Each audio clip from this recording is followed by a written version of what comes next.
Folktale Manipur bu tabiriba khwai pumnamakpu ehanba maktada ehakni koknona khuramjari. Channel asida nungairaba phunga wari macha paurongna chingba kaya ama puzarake. Amadi mayamna nuksibiduna channel asibu like, subscribe amadi share tawbasu kawbidanaba haizari.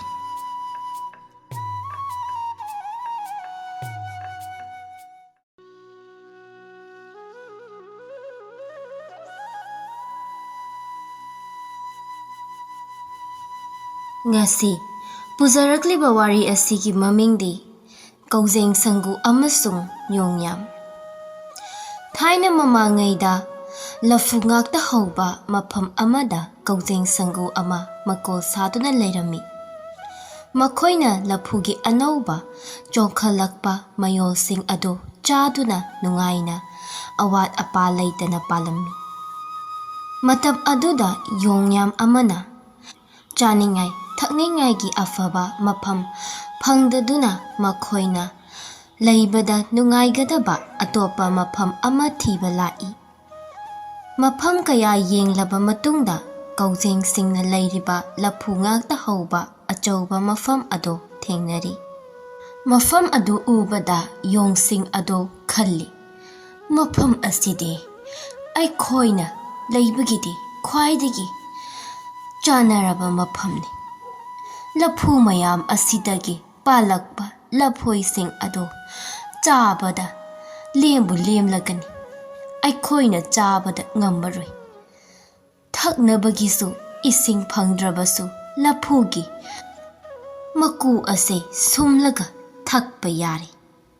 Yong mayam aduna masimu phaba mafam leitri haiduna lafu pambi amadagi pambi amada harauna chong phanduna sanarami. Yong sing aduna tauriba maong ado Koujeng sing aduna uri.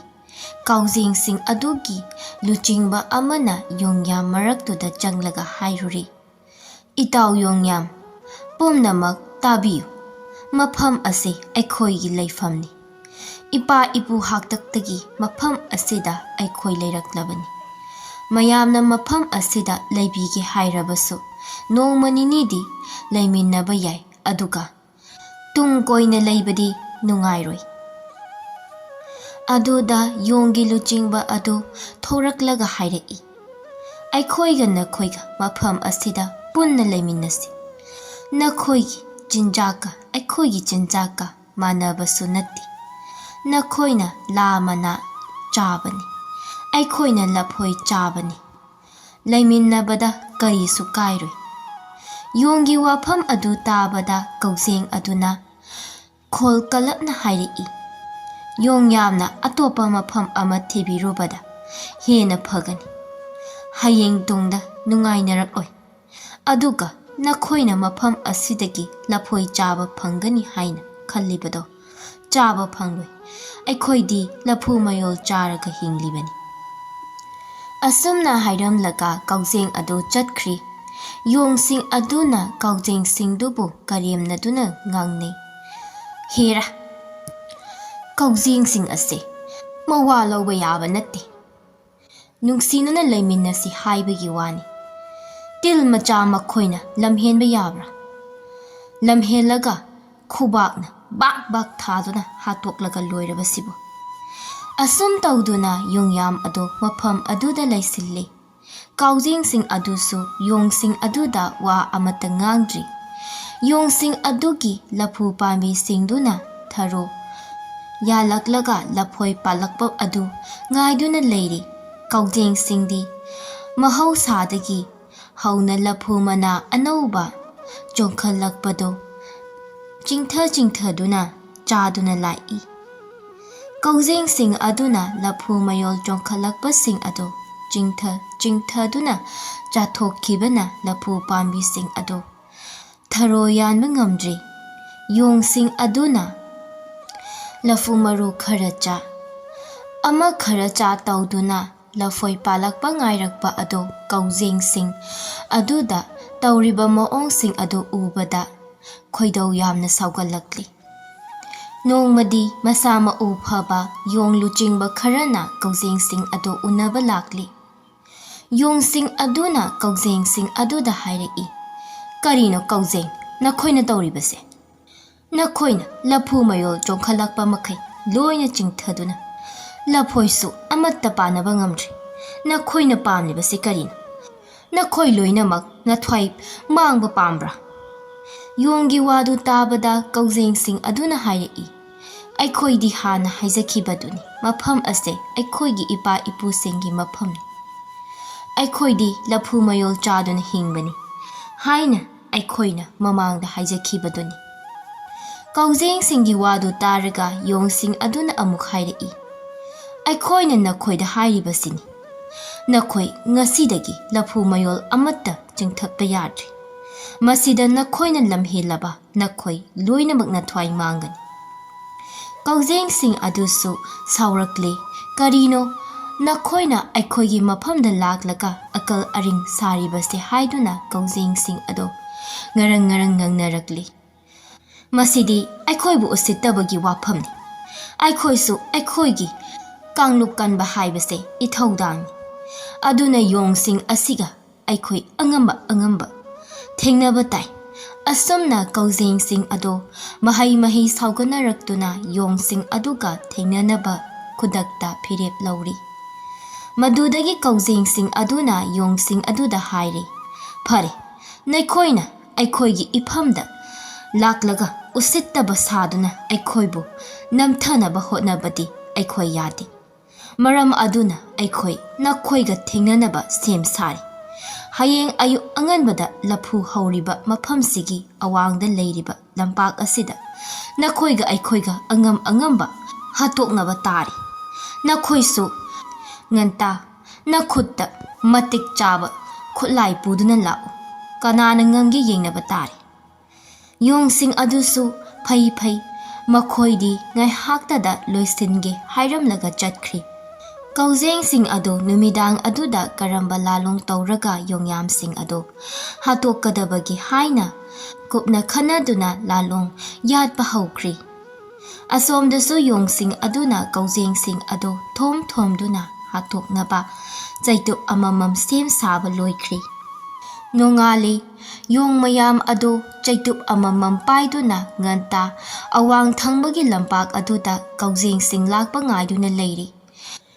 Numit phana lekhalaklaba phauba Koujeng sing lakpa amatta udri.